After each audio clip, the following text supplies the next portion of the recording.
Anda mengatakan Yesus itu sebagai penyelamat karena darah Yesus, maka harusnya orang Yahudi menyembah kambing sebagai juru selamat. Bani Israel dari tulah 10 itu siapa? Salam satu Tuhan. Para sahabat, dukung semua ya channel Bensa News Muslim. Di like, di subscribe, di share sebanyak mungkin untuk supaya mencegah sahabat-sahabat kita di luar sana Tidak terpengaruh terhadap pemurtadan. Orang Yahudi merayakan Paskah. Mereka merayakan Paskah itu karena keselamatan mereka dari perbudakan Mesir. Maka mereka merayakan hari Pesa atau Paskah. Jadi mereka selamat dari tekanan musuh. Titik. Tiba-tiba Kristen muncul, bikin Paskah juga.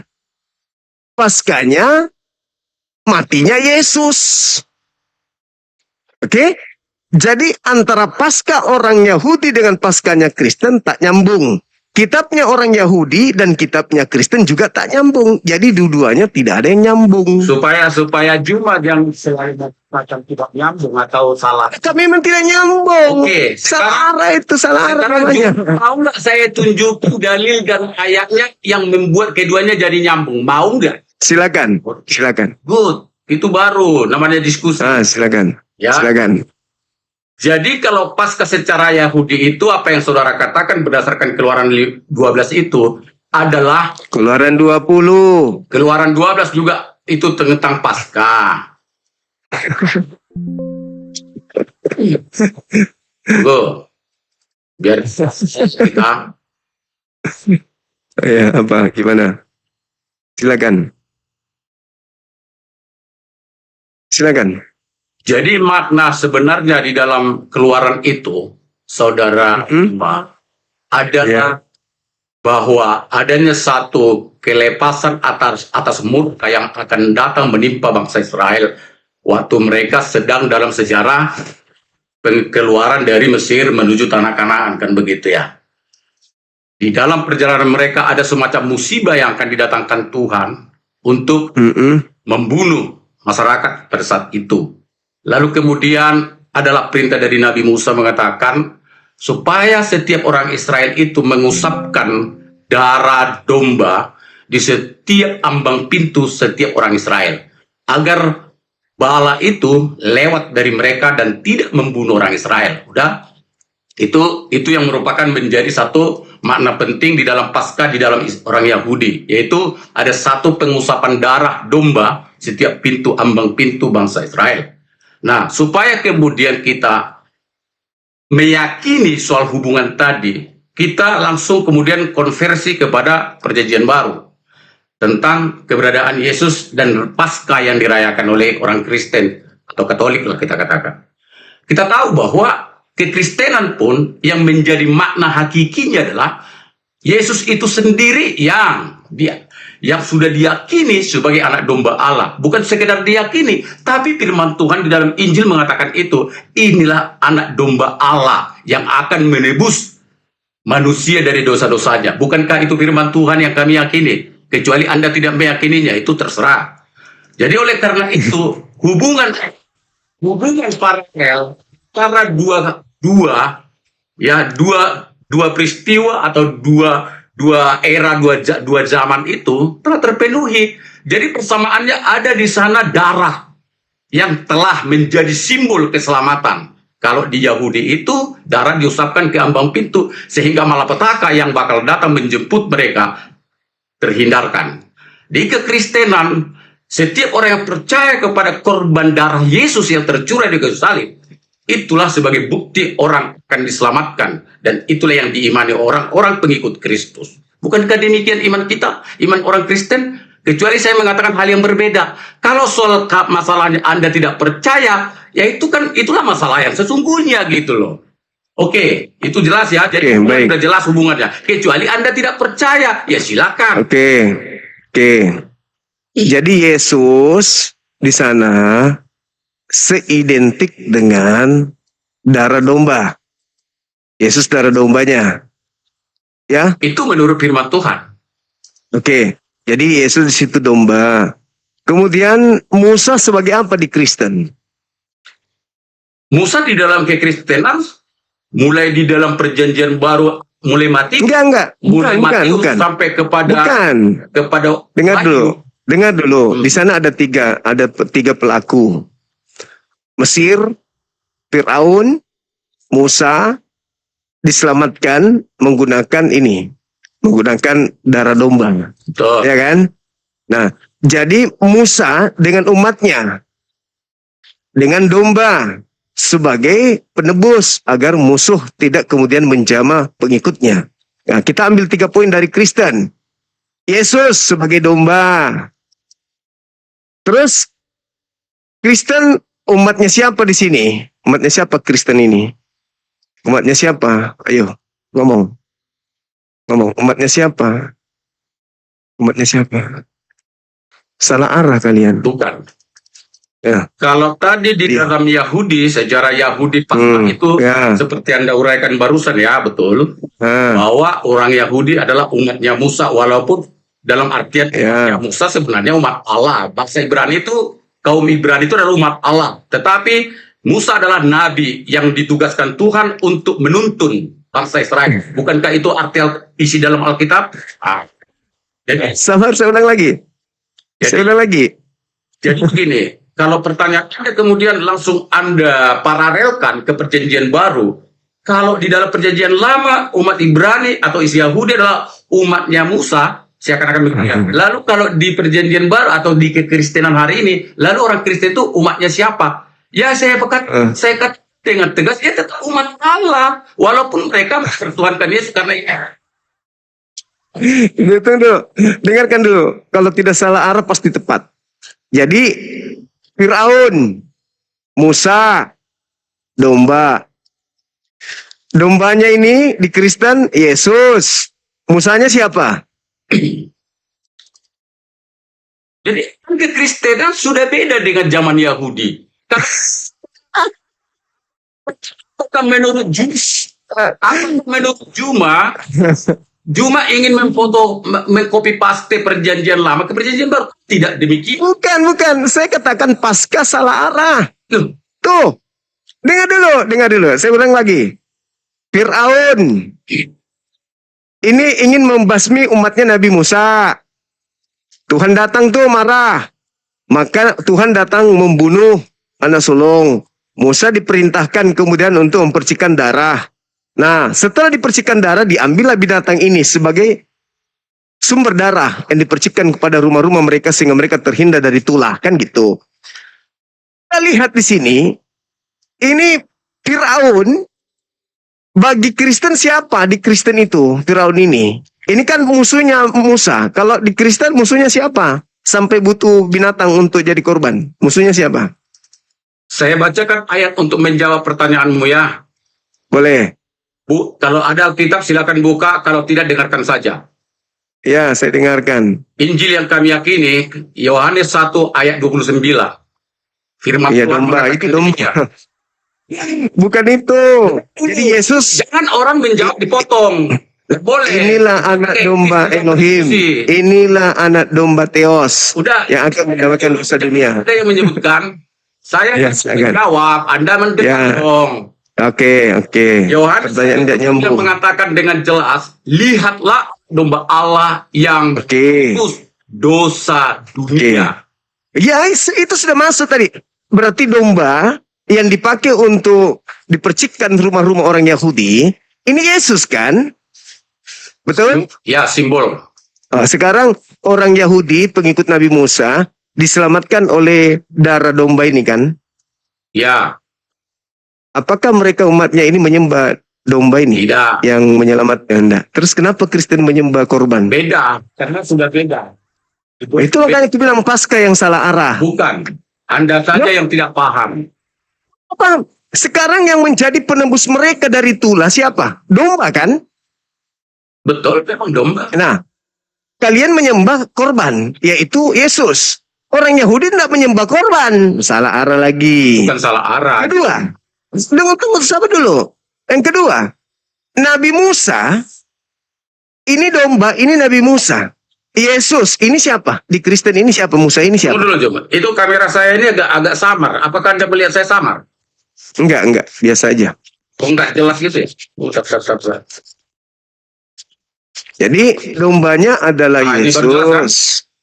Ya, dombanya adalah Yesus. Musanya siapa di Kristen? Jadi gini Jum, tadi udah saya jawab kan. Jadi gini, Paulus ya? jangan juga Paulus. mengkonversi seperti itu. Paulus ya? Bukan Paulus ya? Ini loh.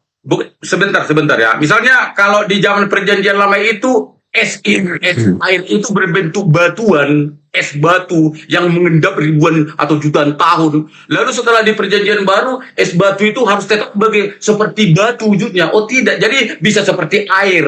Jadi bekuan yang tadi, yang juga air ya, air itu kalau di dalam kimianya, tetapi setelah kemudian di perjanjian baru analoginya, batuan es tadi menjadi cair, menjadi laut, menjadi sungai, air dalam galon.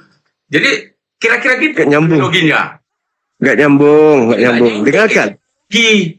Musa dengan pengikut yang diselamatkan dari Firaun, Musa dan pengikutnya ini sekata nggak? Musa dengan pengikutnya. Yang diselamatkan Musa adalah pengikutnya kan? Ya, umat Israel. Kalau kita, ya harusnya Musa kan yang menjadi korban untuk umatnya. Tidak ada narasi atau diksi yang mengarah seperti itu, tidak ada. Kan umatnya Nabi Musa yang Umatnya diselamatkan. Nabi Musa, tapi yang pasti di dalam Keluaran itu sebagai Alkitab mengatakan bahwa yang dikorbankan itu adalah domba. Domba. Terus kenapa yang kalian korbankan adalah Musa seibarat? Kenapa bukan domba juga? Yang dikorbankan di dalam perjanjian baru oleh Tuhan sebagai anaknya, sebagai ganti domba itu adalah Yesus. Yesus berarti Musa kan? Kalau dihentikan paskanya mereka? Bukan. Karena Musa pada saat itu di zaman perjanjian lama, dia berperan bukan juru selamat. Dia bukan juru selamat. Boleh baca semua tentang kisah Musa di dalam Alkitab perjanjian lama. Yaitu semua kitab perjanjian lama yang berisikan riwayat Musa, boleh Anda baca dengan seksama bahwa di sana tidak ada diksi yang mengarahkan bahwa Musa adalah Jadi yang menyelamatkan, tidak ada. Jadi yang menyelamatkan kemudian Tidak ada menyelamatkan. kaumnya siapa? Dia Ya, siapa yang menyelamatkan? menuntun umatnya. Siapa yang menyelamatkan? Siapa yang menyelamatkan mereka dari perbudakan Mesir? Siapa? Dia hanya menuntun keluar, diperintahkan Tuhan. Dia diutus oleh Tuhan, ya, dengan tongkat dan dengan adiknya Harun. Dia diutus ke negeri Mesir untuk menjemput dan membebaskan bangsa Israel dari perbudakan Raja Mesir. Jadi dia diperintahkan Tuhan ibaratnya sebagai seorang seperti menuntun, membebaskan mereka dari perbudakan. Bukan juru selamat, beda. Kalau Yesus itu juru selamat. Oh ya? Perannya itu adalah sebagai tebusan. Ibaratnya begini Bang Jum. Bang Juma punya utang nih. Mungkin bisnis sama si B. Udah? Nah, lalu dengan perhutangan ini, dalam sekian tahun dikasih tempo, Bang Juma tidak bisa bayar.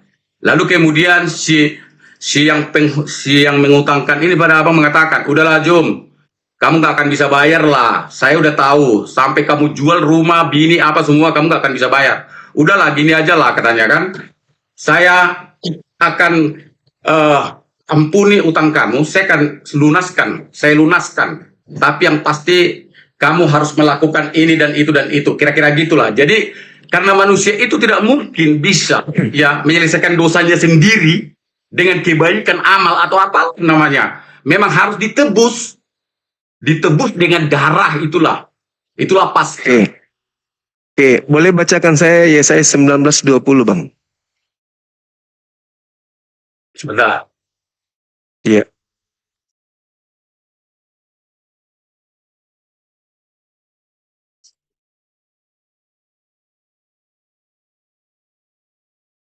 Saya berapa, Jom? 19:20. Ya.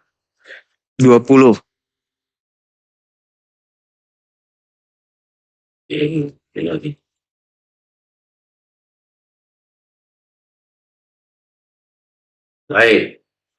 Itu akan menjadi tanda kesaksian bagi Tuhan semesta alam di tanah Mesir. Apabila mereka berseru kepada Tuhan oleh karena orang-orang penindas, maka ia akan mengirim seseorang juru selamat kepada mereka yang akan berjuang dan akan melepaskan mereka. Pertanyaannya Siapa apa? juru selamat? Siapa juru selamat yang dikirim untuk membebaskan mereka dari Mesir?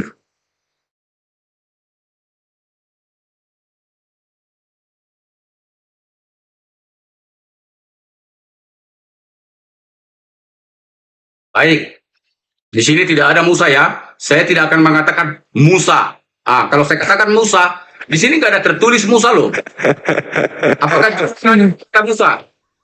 Jadi siapa? Loh, ya oke, kita sama-sama Enggak, bertanya kita- gini. Karena kan Iya. Anda Lalu yang siapa? ayat. Siapa? Cuma yang memberi ayat ini sebagai bahan diskusi kita. Jadi siapa? Sekarang Yang tanya pada menyelamatkan. ayat ini sendiri apakah mengatakan bahwa Jadi- tidak Musa di sini? Jadi siapa yang menyelamatkan Bani Israel setahu Anda dari Mesir? Siapa? Kalau yang saya tahu menuntun umat Israel dari Mesir itu adalah Musa. Menuntun atau menyelamatkan? Kalau di sini tidak ada disebut Musa. Oh, jadi yang objektif orang das. Allahu Akbar. Cuma kan Masih, bahkan satu titik pun tidak mampu mengoreksi. Kenapa? Hmm. Kalimat nama Musa berapa huruf Anda tidak mau koreksi, menerima begitu saja padahal tidak ada disebut. Di mana logika kamu? Baik. Saya dibantu oleh Kisah Para Rasul 7:35. Boleh dibacakan? Oke.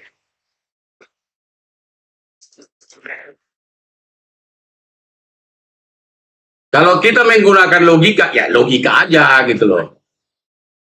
Nanti saya seret kamu ke alegoris penafsiran, kamu bilang itu kan gereja.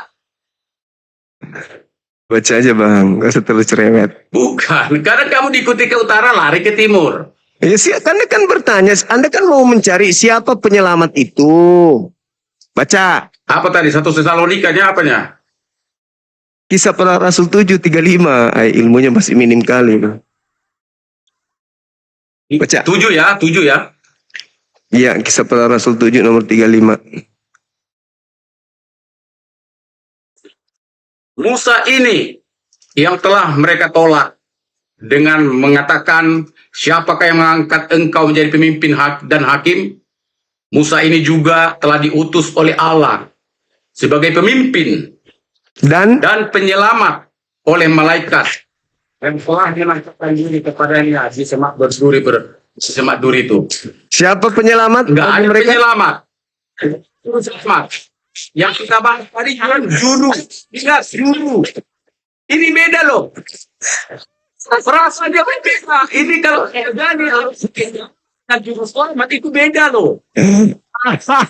Gimana sih? Dia juru selamat, penyelamat. Aduh. Ada. Oke. Ketika ada banjir bencana alam melanda masyarakat dihukum oleh negara pemerintah kan kayak itu Ingat Yesaya 19 tadi nomor 20. Tuhan akan mengutus seorang juru selamat.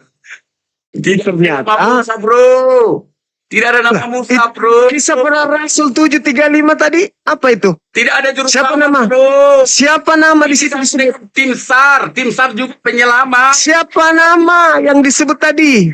Namanya siapa? Ya. Musa ini juga diutus oleh Allah sebagai pemimpin dan penyelamat. Apakah sama dengan juru selamat? Iya sama lah. Sama.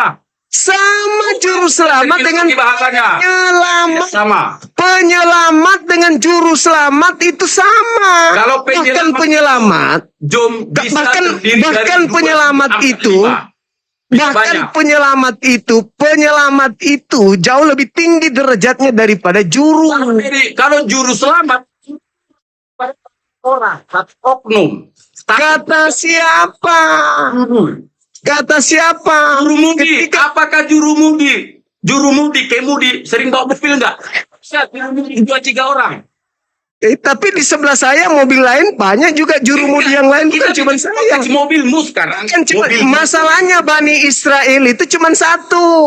Berarti ketika dikatakan di dalam Yesaya 19:20, Tuhan akan mengutus seorang penyelamat atau juru selamat yang menyelamatkan Bani Israel dari Mesir. Cuman satu orang, namanya Musa.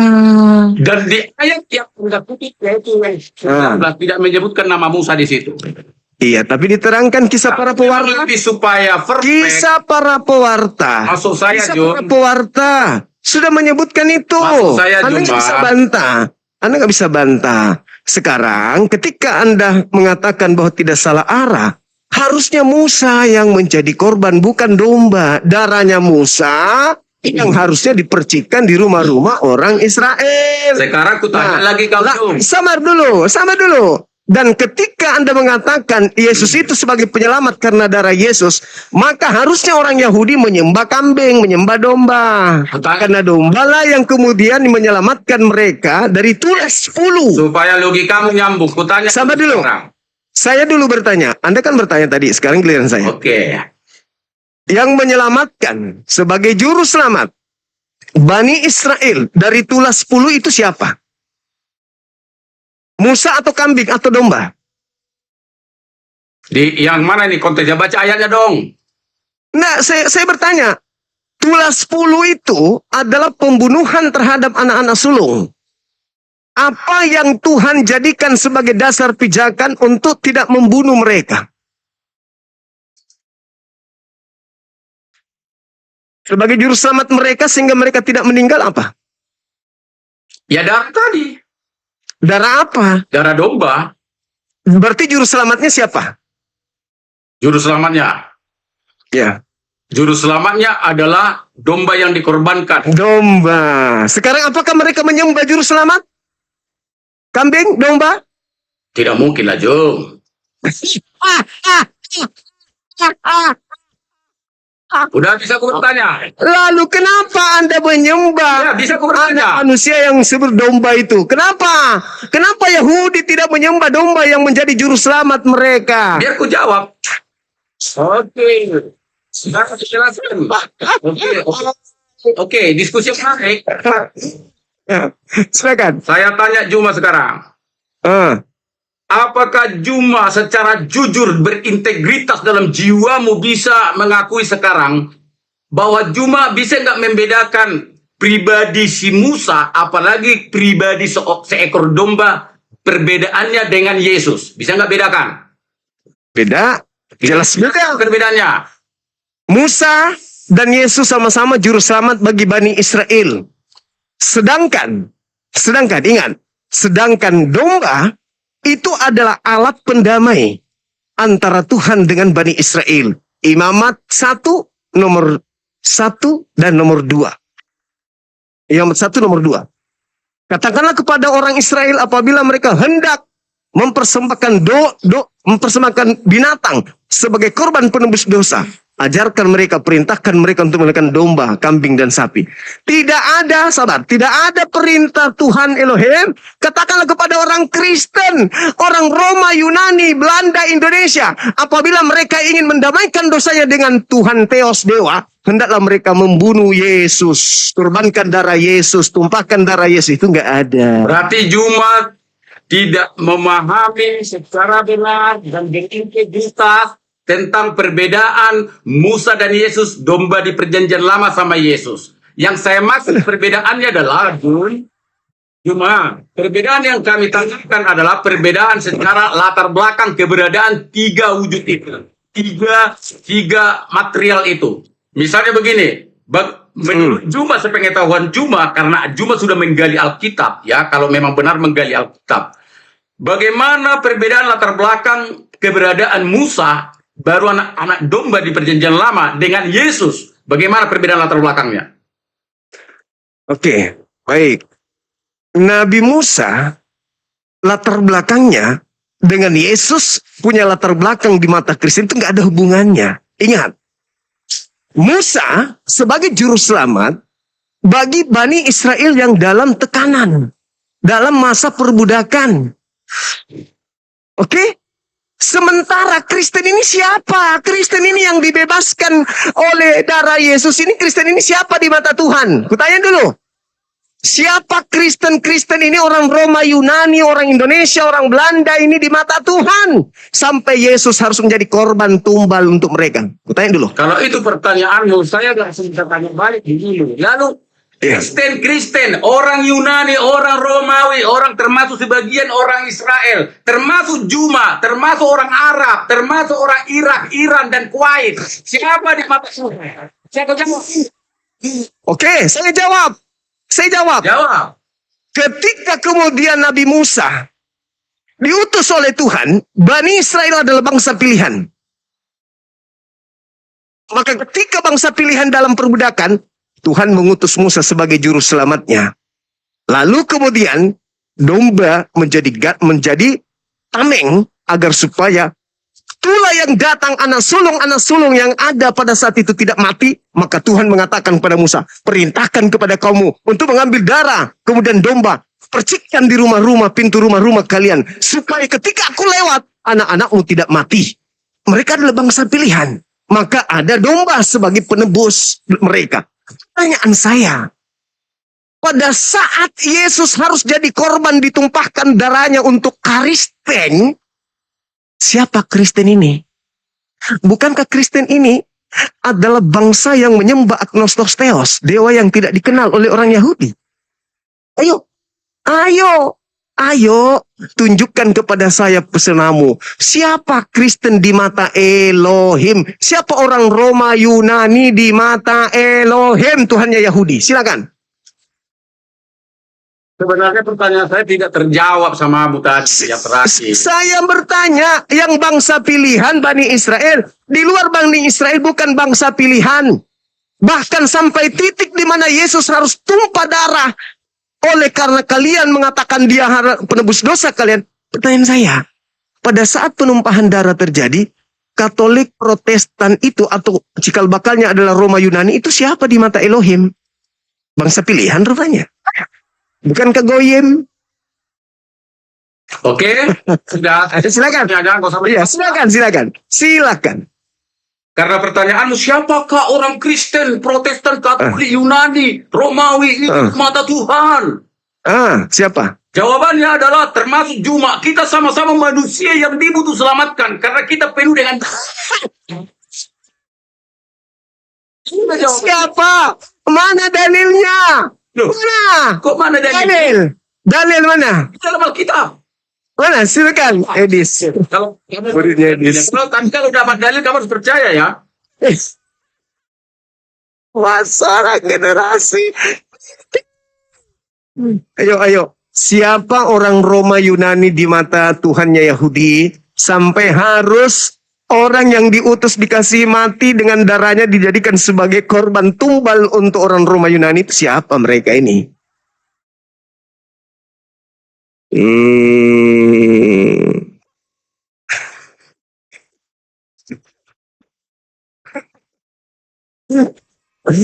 Jadi pasca salah arah. Besok saya harap saudara nggak usah pergi rayakan pasca karena nggak ada tujuannya.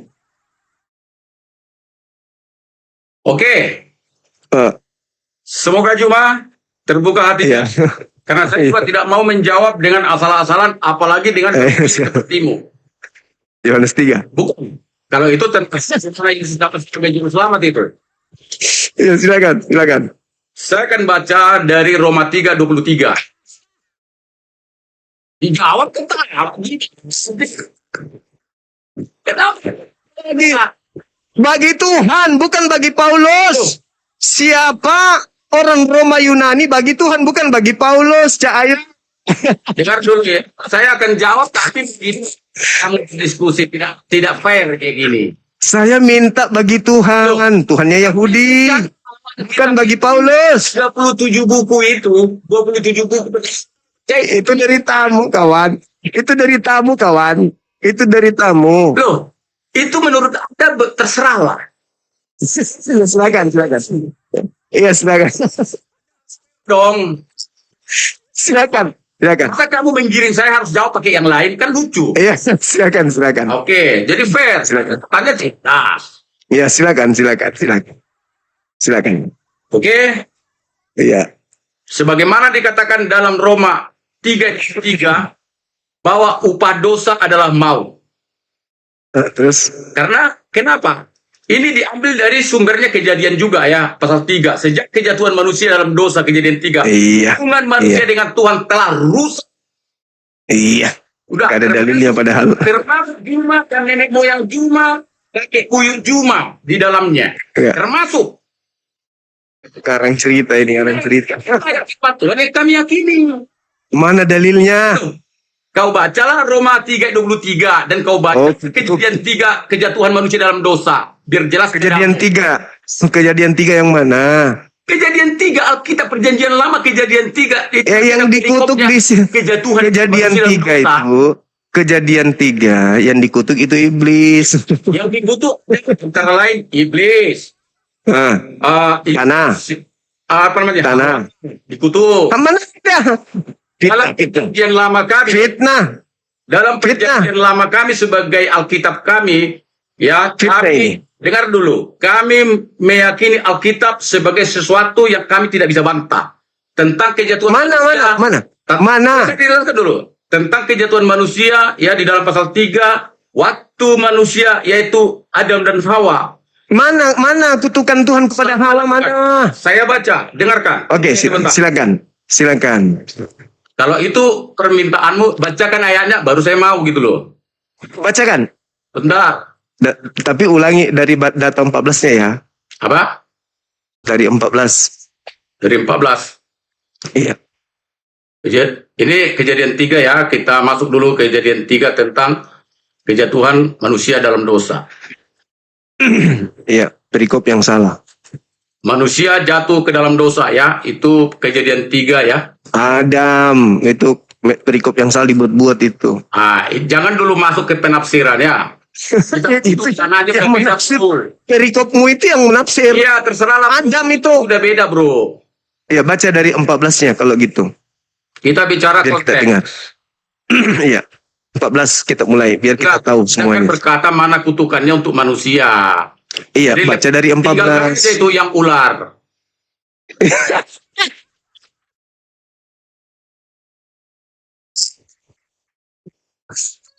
Kan yang kamu problemkan kan masalah manusia, katanya mana Bukan, dalilnya. supaya kita bisa membedakan mana kutukan, ya, mana kutukan, mana hukuman.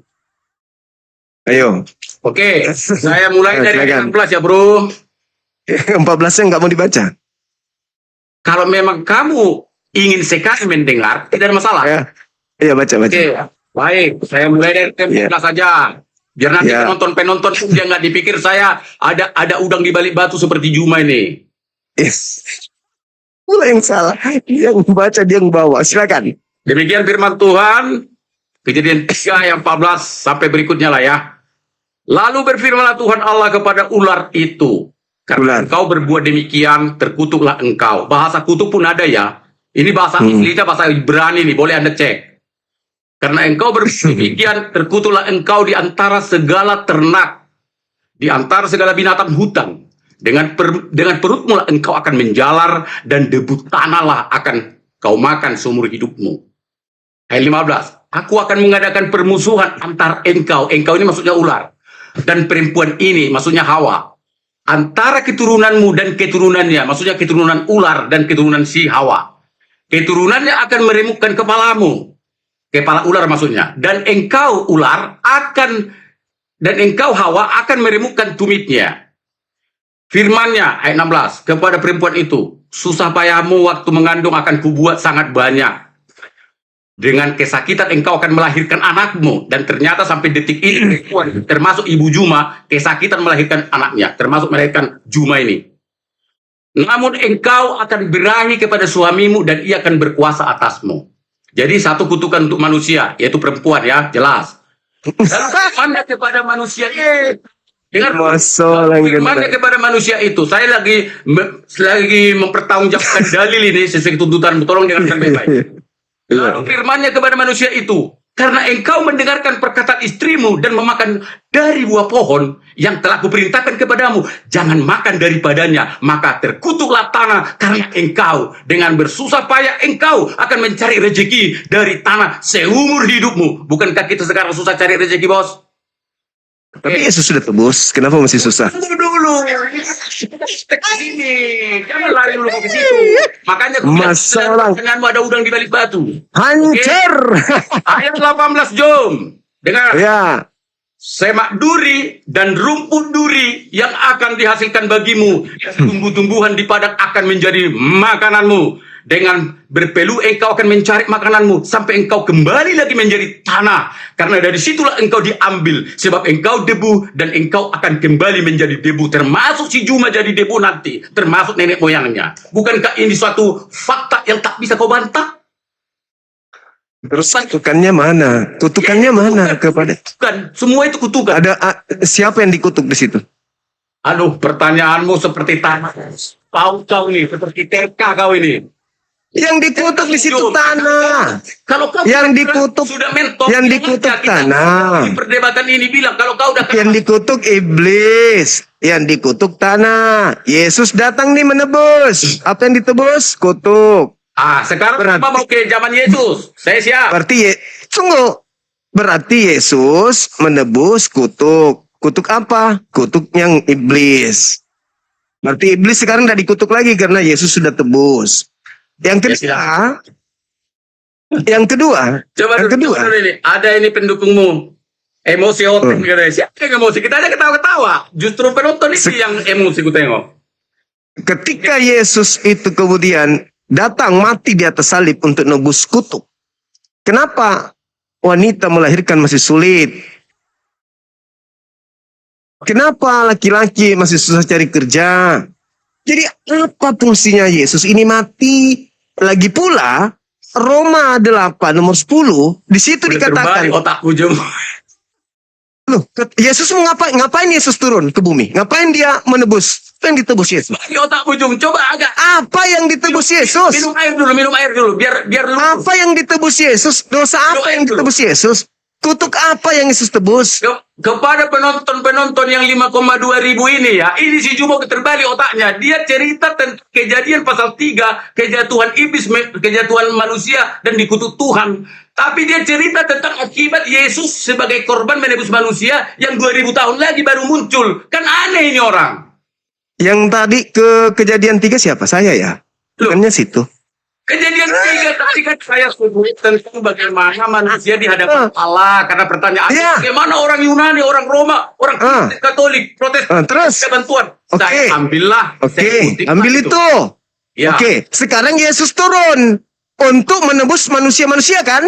Ya, Dari yang tadi, kan? tahun Masehi 2000 tahun Ya. kurang lebih dari Yesus kejatuhan turun. Itu, ya, Yesus dari datang. pengutusan itu 2000 tahun berikutnya Yesus datang. lahirlah Yesus. Nah, Yesus datang Baik, untuk benar. menyelamatkan orang-orang semuanya kan? Ya, Dari kutuk tadi, menurutmu? Berarti setelah Yesus datang untuk menebus itu, sebagaimana domba dipercikkan darahnya di pintu-pintu rumah orang Israel, mereka nggak mati kan? Anak sulung nggak mati kan? ya. Karena sudah dipercikkan darah. Nah, harusnya ketika Yesus sudah menumpahkan darah, berarti kita tidak lagi susah mencari rezeki. Wanita tidak lagi susah melahirkan. Betul? Betul? Iya dong. Iya dong. Iya dong. Iya dong. Iya dong. Iya. Iya. Iya dong. Iya. Ada Iya. Iya. apa namanya? Iya. Nilai. Iya. Ada nilai. Tapi bukan begitu sebenarnya, tapi ada nilai. Kenapa kembali ke situ kalau tidak ada nilai? Saya bisa jawab. Silakan. Ya, berkelit lagi kayak ular. Mau pilih seperti Anda, saya kan mau sama saya. Karena saya ingin bermain logika dengan tentang Setiap Anda masuk di koma saya pasti tersiksa buat kan. jungkir balik. Nah. Oke, Jum. Saya jawab. Ya, lanjut. Ya, silakan. Jadi sebenarnya Jum, yang bagi kami sebagai pengikut Kristus Iya, meyakini bahwa kutukan yang terjadi pada sejarah kejatuhan manusia di kejadian 3 itu, dengan kemudian munculnya Yesus karunia dari Allah Bapa sebagai juru selamat dengan menebus Sebagai domba. dosa kita umat manusia, bukan berarti kutukan seperti melahirkan susah cari makan itu. Yes. Dengar dulu,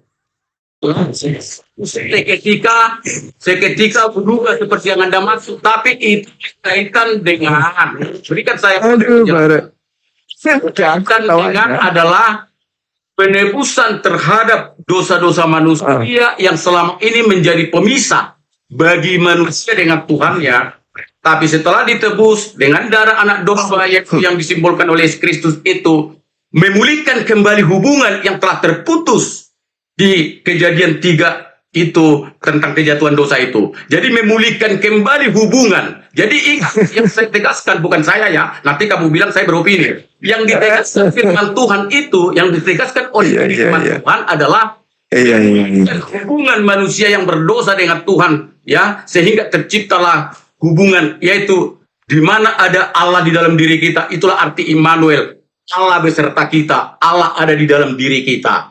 Kalau dulu sebelumnya Yesus ada, bahwa manusia itu karena udah posisinya jatuh dalam dosa, mereka itu harus selalu seperti tidak percaya diri karena mereka udah terkutuk di dalam dosa, dan mereka setiap hari-hari Sabat, hari-hari tertentu harus datang ke bait Allah, ke kemah Tuhan, membawa tekukur, membawa seekor kambing, membawa seekor lembu untuk menjadi bukti bahwa mereka pengakuan dosa karena hidup terus dalam dosa. Tapi setelah di dalam penebusan ya anak domba Allah, yaitu melalui darah Kristus, peristiwa Paskah yang kita imani hari ini, maka pada saat itulah kita sudah dipulihkan dari keadaan itu, bahwa kita sudah berdamai dengan Allah Bapa. Kita sudah berdamai. Walaupun keadaan secara fisik, misalnya ya, kalau tadi dia subing, ya tetap subing. Atau tadi dia tetap susah cari makan, harus kita berpeluh dan keringat cari makan, ya tetap harus demikian. Tetapi secara roh, kita secara roh itu sudah berhubungan langsung dengan Tuhan. Itulah yang disebut Yesus dalam Yohanes, penyembah akan menyembah aku dalam roh dan kebenaran. Itulah intinya. Menyembah aku lagi kan di kitabnya sendiri. Ucapan Yesus akan menyembah dalam roh dan kebenaran. Jadi gini saudara, dengar dulu. Ketika Tuhan itu Anda tuduh ya, bahwa hubungan antara keturunan antar manusia dengan Tuhan itu terputus dengan bias daripada kemarahan Tuhan. Bagaimana kemudian wanita akan tetap nafsu kepada suaminya, sakit dalam melahirkan, tanah akan memberikan makanan semak duri dan seterusnya. Kemudian kita susah mencari nafkah. Itu adalah bias dari penilaian seorang Kristiani terhadap keadaan itu, bahwa Tuhan dan manusia hubungannya retak, pecah, atau jaraknya ada. Nah, ketika Yesus datang mendamaikan, anehnya, Anda dengan mengatakan darah Yesus sudah menjadi pendamai, tapi kemarahan Tuhan tidak hilang. Wanita tetap saja sakit, melahirkan. Tetap saja kemudian laki-laki susah payah mencari nafkah. Mana bukti? Itu hanya salah arah saja. Hanya asumsi doang. Jadi inilah fakta bahwa saudara kami Kristen ini selalu salah arah dalam beragama. Yang tadi ini. Contoh ya. Ketika Tuhan mengatakan dalam Kejadian 5 nomor 2. Laki-laki perempuan dari Adam itu semuanya diberkati. Kejadian 3 dikatakan permusuhan antara iblis dengan keturunan Adam. Bukan permusuhan antara Adam dan keturunannya dengan Tuhan. Jangan dibuat-buat yang aneh-aneh gitu loh. Tuhan itu maha pengasih, maha penyayang. Tidak pernah memusuhi itu hambanya. Nggak pernah. Yesus turun ke bumi, tak ada hubungannya dengan apa yang diimani oleh Kristen hari ini tentang Paskah. Paskahnya Yesus dengan Paskahnya orang Kristen itu berbeda. Paskahnya orang Yahudi dengan Paskahnya orang Kristen, Paskah yang dibuat-buat. Nah, sekarang ketika kita mengambil contoh seperti Keluaran 20, atau Anda memaksakan masuk ke dalam Keluaran 12. Di sana orang Yahudi diselamatkan. Maka mereka kemudian bersyukur. Ajaibnya di Islam, ini saya bawa Islam nih supaya tidak satu arah saja. Di Islam, ketika Nabi Muhammad ke Madinah, Nabi Muhammad berpuasa di 10 Muharram. Lalu dia menemukan juga orang-orang Yahudi berpuasa. Maka Nabi Muhammad bertanya, kalian ini sebenarnya puasa apa sih? Kok bertepatan dengan hari di mana saya berpuasa, kamu juga berpuasa?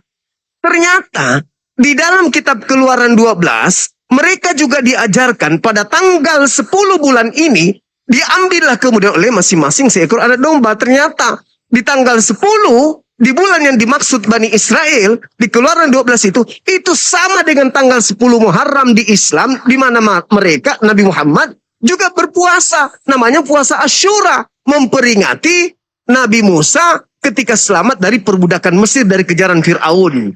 Nabi Muhammad memperingati dan disunahkan kepada umatnya juga memperingati. Berarti antara Pesah atau Paskah orang Yahudi dengan Asyura di Islam itu selaras, relevan, sama-sama memperingati kemenangan Musa dari Firaun. Sedangkan Kristen, kemenangan dari mana Kristen ini? Oh, kemenangan dari dosa-dosa. Dosa apa rupanya Kristen? Dosa yang mana? Dosa yang mana? Dosa yang dilakukan siapa? Adam. Apa hubungannya? Kenapa Yesus jadi tumpal? Apa hubungannya? Tidak ada hubungannya Yesus. Silakan Anda Jum, Anda berpendapat Ya, tidak ada hubungannya. apapun, ya Nah, kan? sekarang, Tapi sebenarnya tunggu. Ini baru tembok pertama yang tidak bisa Anda tembus. Tembok kedua, kematian Yesus itu tidak ada. Yesus yang adalah nabi, yang adalah rasul kepada kaumnya Bani Israel, itu tidak mati di salib. Dengan konsep yang Anda bangun hari ini, itu batal. Dengan demikian, kematian Yesus pun batal. Yang mati adalah orang yang menggantikan dia. Paskah yang Anda buat-buat sendiri, itu nggak nyambung dengan Paskahnya orang Yahudi. Kematian Yesus itu untuk apa? Coba. kalau sudah begini Jum, bukan diskusi lagi namanya, kamu Enggak. bah. Bukan. Kematian Yesus itu, coba. Kematian Yesus itu siapa yang ngajarin? Anehnya Sebagaimana- bahkan iman Salah. orang lain gitu loh. Jadi Bukan. enggak. Sebagaimana perintah Tuhan di dalam Keluaran 20 terhadap Musa. Perintah Tuhan terhadap Musa untuk menyembelih domba. Tolong tunjukkan di mana perintah Tuhan untuk menyembelih Yesus.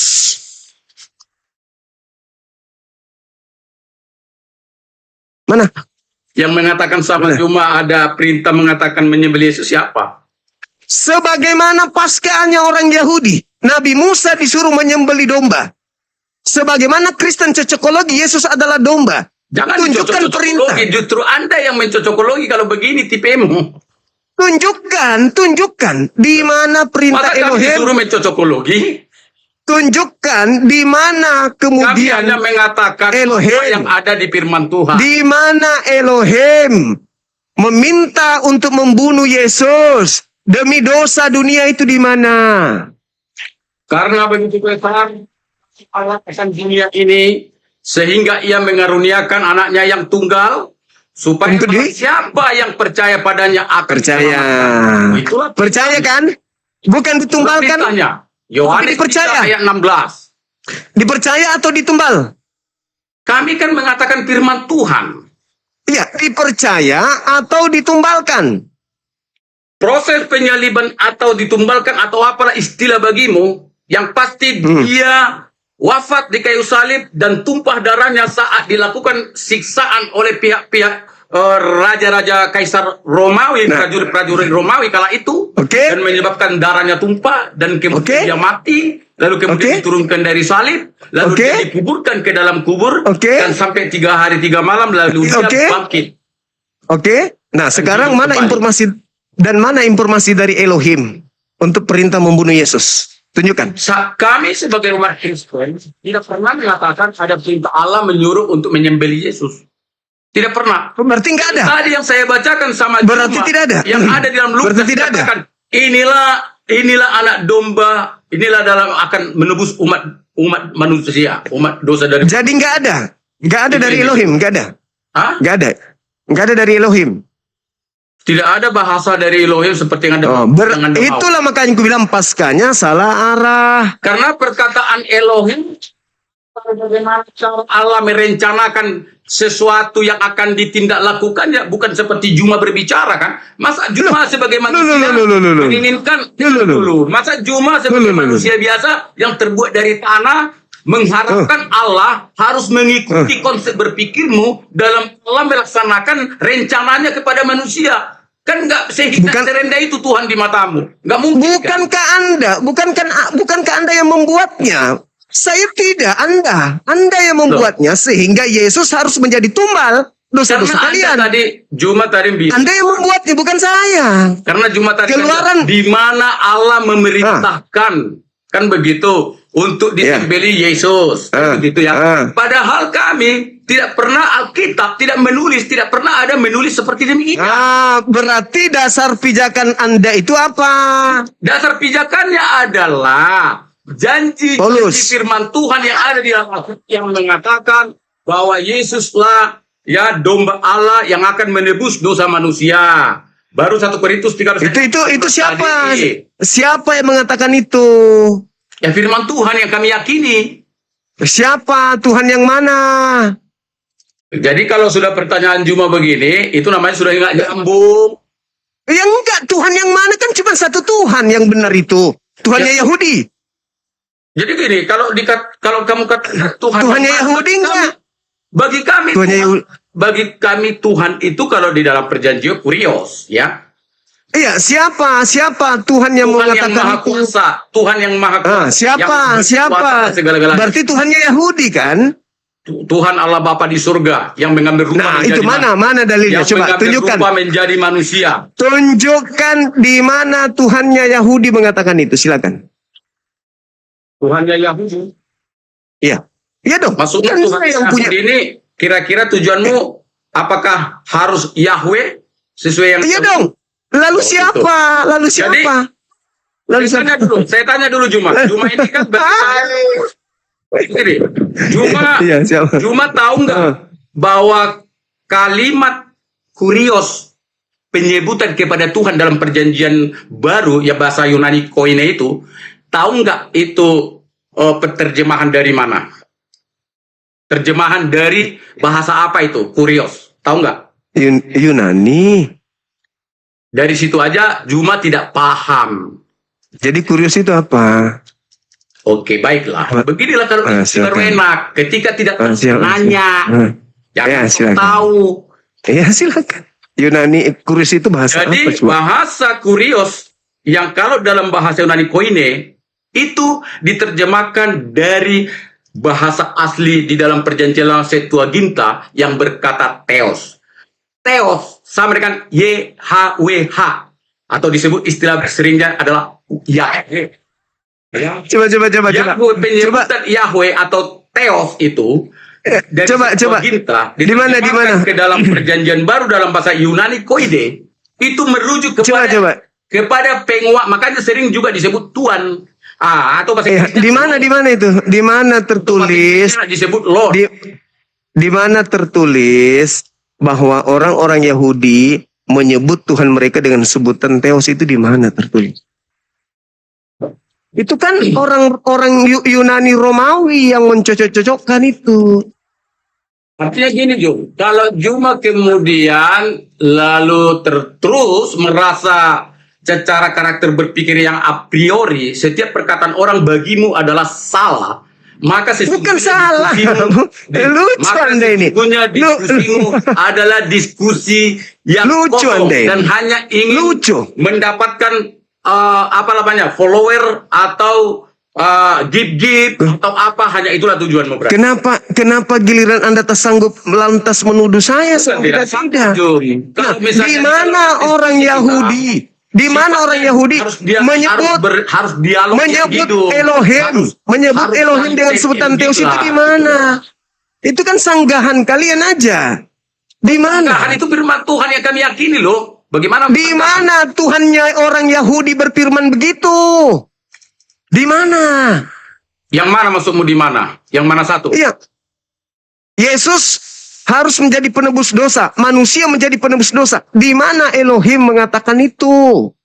Yesus harus penebus dosa. Jadi arti dari Yohanes 1:1, Yohanes 1:14 bagimu apa artinya? Maknanya? Itu adalah Tuhan berfirman kepada Roh Kudus agar Roh Kudus sampaikan firman-Nya ke seorang perawan wanita perawan bernama Maria agar dia hamil tanpa laki, maka Yohanes 1 dia ayat 1, Yohanes 1 ayat 14. Jangan lari kemana-mana, Jom. iya, sabar dulu, makanya wawasan itu harus Yang saya kuat. tanyakan, menurutmu Yohanes, tadi kan kita Yohanes dari 1 nomor perbedaan. 1 itu kan firman Tuhan yang adalah Tuhan itu sendiri menyampaikan kepada Roh Kudus agar Roh Kudusnya memberitakan kepada Maria agar dia hamil, sehingga firman yang datang dari Roh Kudus ini menjadi benar-benar fakta hamil dan melahirkan seorang anak yang adalah daging manusia. Sesederhana Sesaat lagi itu kamu kamu nggak paham. menyampaikan sesuatu. Ya Allah ya Karim. Jadi saya bacakan sama kamu Yohanes ya, tolong dengar sedikit. Silakan. Biar tidak menjadi penyesatan. Ya, aku siksa lagi kau di sini. Ya. Boleh tidak percaya, itu hakmu, tapi jangan Saya percaya dan akan tersiksa lagi Anda saat ini. bukan soal Tengok aja nanti. tersiksa. Jadi jangan Tersiksa. menyesatkan. Kamu justru merangkai. Bukan menyesatkan. Dengar, kasih saya waktu dong. Ya. Kamu justru merangkai jawaban yang justru semuanya tidak benar alias menyesatkan. Maka saya akan luruskan melalui yang benar. Begini, dengarkan. Firman yang telah menjadi manusia itu perikop. Di dalam Yohanes 1 ayat 1 demikian. Pada mulanya adalah firman. Firman itu bersama-sama dengan Allah. Dan firman itu adalah Allah. Udah strict ya, tidak perlu ditafsirkan. Itu bahasa Indonesia yang sempurna. Lalu Yes. kemudian saya baca yang 14 untuk Anda dan mungkin juga Nomor untuk 3 dulu, Anda nomor sekalian. 3 dulu. Nomor 3 dulu dong. Oke, nomor 3 tidak masalah. Segala sesuatu, berarti segala sesuatu apapun. Termasuk dijadikan Yesus. Oleh dia. Dia di sini Termasuk D-nya Yesus. huruf besar, kapital. Termasuk Dan Yesus. tanpa dia dengan D-nya kapital, tidak ada suatu pun yang telah terjadi dari segala yang telah dijadikan. Berarti dia yang maha kuasa. Nah, menjadikan segala sesuatu. Jadi saya izinkan lompat ke ayat 14 karena Ingat, capek tunggu dulu. bacanya. Menjadikan segala sesuatu kan? Apakah perlu saya ulangi lagi? Enggak, tinggal jawab. Enggak. Saya enggak mau digiring dengan suatu penyesatan. Enggak, tunggu dulu. Di data nomor 3 itu, dia menjadikan segala sesuatu. Segala sesuatu Sesuatu dijadikan oleh dia. Dia Termasuk Pada Yesus. pada dia tidak ada satupun yang telah jadi Segala. dari segala yang telah dijadikan. Segala sesuatu itu termasuk Yesus. Bukan. Bukan. Berarti tidak segala sesuatu, Cak Ayu. Segala sesuatu dijadikan. Segala sesuatu. Jadi gini maksudnya Jo. Ya, saya jelasin ya. Boleh kita bertukar pikiran. Mau Maksud siksa saya, ini kan bahasa kawan. Indonesia, Jung. Kecuali bahasa Iya. Arab atau bahasa Yunani boleh kita Iya. paham. Ini kan bahasa Indonesia sangat sempurna. Yes. Jadi, bolehlah kita berdiskusi tentang ayat yang satu. Iya. Karena bahasa Indonesia, kalau kau masih tetap salah atau saya tetap salah, saya yang keliru kan gitu. Oke, ya, saya bilang ya, kita pelan-pelan ya. Segala, mulai kalimatnya segala Sesuatu. sesuatu itu adalah yang dijadikan, kan gitu ya. Segala sesuatu dijadikan, makin jelas ya bahwa sesuatu itu yang dijadikan. Segala sesuatu dijadikan oleh dia. Dia ini, itulah yang di ayat 1. Firman Tuhan dan firman itu. Yesusnya itu. Allah itu adalah firman dan firman itu menjadi Allah. Itulah dia. Yesus enggak itu. Dan tunggu sebentar. Dia di situ saya jelaskan Yesus. dulu nih, saya selesaikan dulu. Dan Dia di situ Yesus atau dia, bukan? Dan tanpa firman yang menjadi Allah itu, tidak ada suatu pun ya yang telah jadi dari segala yang telah dijadikan. Itu jelas ya, jelas. Jadi sesuatu itu adalah yang dijadikan. Sudah ada Yesus di situ. Penjadinya, kreatornya, itu penciptanya siapa? Dia. Dia ini merujuk kepada pasal 1 ayat 1. Pada mulanya adalah firman, firman itu adalah bersama-sama dengan Allah, dan firman itu adalah Allah. Itu adalah Yesus yang telah menjadi daging dari manusia di ayat berikutnya. Kok Yesus ada di situ? Izinkan saya membaca ayat 14 biar diskusi kita sehat. Silakan. Ayat 14 demikian firman Tuhan. Firman ini yang di ayat 1 ya. Firman itu telah menjadi manusia dan diam di antara kita, karena memang turun ke dunia dia di antara manusia. Dan kita telah melihat kemuliaannya. Berarti berbicara keilahian, yaitu kemuliaan yang diberikan kepadanya. N besar, merujuk kepada Kurios, kepadanya sebagai anak tunggal Bapa, penuh kasih karunia dan kebenaran, sangat sempurna. Oke, saya kira jom kita sudah cukup lama. Tunggu dulu. Dan semoga perdiskusian kita ini membawa manfaat yang baik. Dan saya berdoa selalu Abang Juma selalu sehat. Karena bagi saya sebagai orang Kristen, Juma adalah pastinya bermanfaat.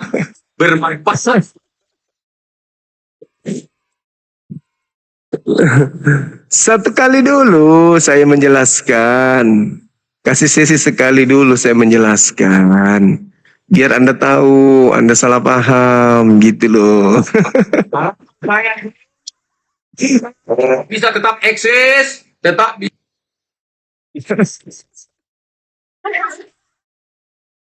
Jangan dulu pergi. doa kepada Tuhan. Jangan dulu pergi.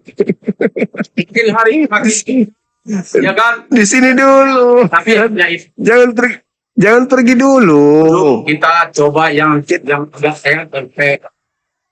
Jangan pergi dulu. Ayo udah. Thank you.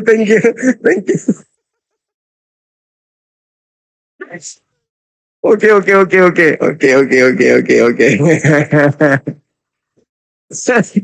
Aduh, saudara kita ini Allahu Akbar. Allahu Akbar, Masya Allah.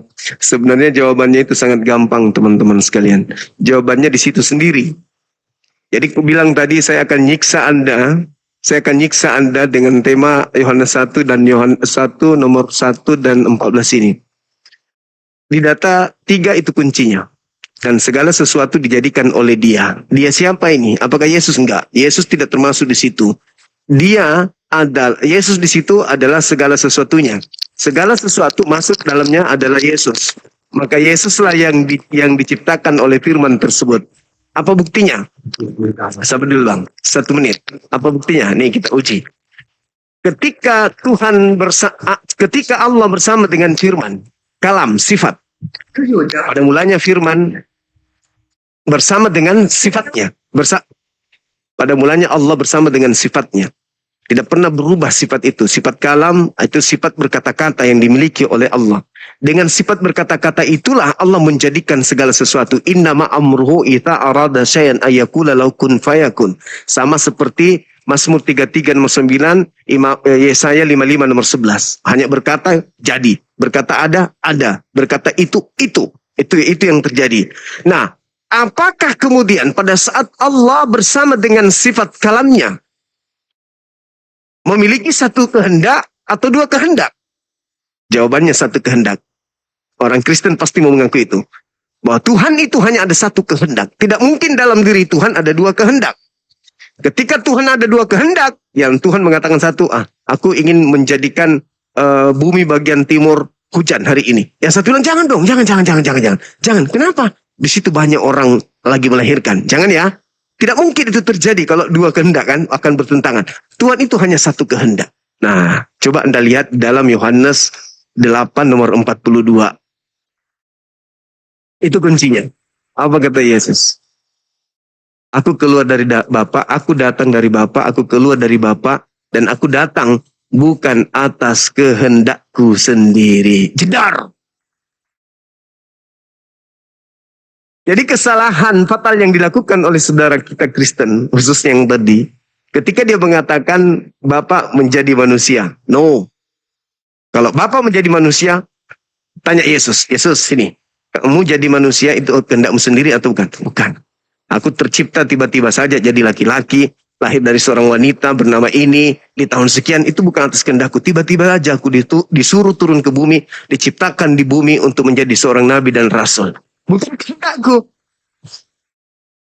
Aku menjadi manusia bukan atas kehendakku. Andai saja Yesus itu adalah Elohim atau adalah Allah itu sendiri, maka dia mengatakan, aku datang menjadi manusia.